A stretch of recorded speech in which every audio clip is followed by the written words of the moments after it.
Welcome back to our YouTube channel. So ಇವತ್ತು ನಾವು ಉಪ್ಪಿಟ್ಟು ಮಾಡ್ತಾ ಇದ್ದೀವಿ. ಸೊ ಅದಕ್ಕೆ ನಾವು ಎಣ್ಣೆ, ಸಾಸಿವೆ, ಕರ್ಬೇವಿನ ಸೊಪ್ಪು ಮತ್ತು ಆನಿಯನ್ಸ್, ಮೆಣಸಿನ್ಕಾಯಿ, ಟೊಮೊಟೊ ಹಾಕ್ಕೊಂಡು ಚೆನ್ನಾಗಿ ಈರುಳ್ಳಿ ಬ್ರೌನ್ ಕಲರ್ ಬರೋವರೆಗೂ ಬೇಯಿಸ್ಕೊಳ್ಬೇಕು. ಇವಾಗ ಬ್ರೌನ್ ಬಂದಿದೆ, ಸ್ಲಿಮ್ ಮಾಡಿಕೊಂಡು ನೀರು ಹಾಕ್ಕೊಳ್ಬೇಕು.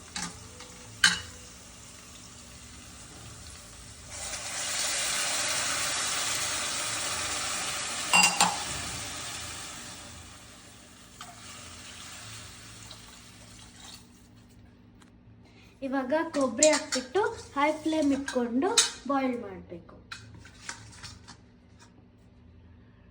ಇವಾಗ ರುಚಿಗೆ ತಕ್ಕಷ್ಟು ಉಪ್ಪು,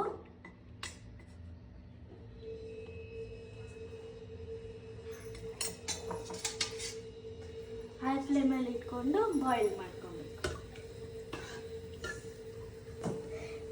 ಅದು ಬಾಯ್ಲ್ ಆಗೋಷ್ಟೊತ್ತಿಗೆ ನಾವು ರವೆ ಹುರ್ಕೊಳ್ಬೇಕು.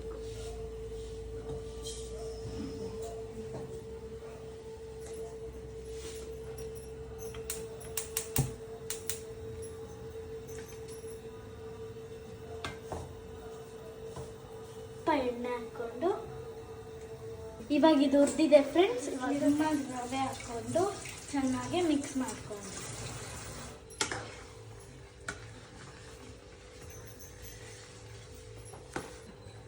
ಉಪ್ಪಿಟ್ಟು ರೆಡಿ.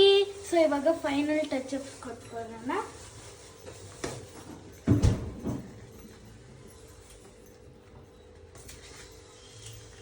ಇವಾಗ ಕೊತ್ತಂಬರಿ ಹಾಕಬೇಕು.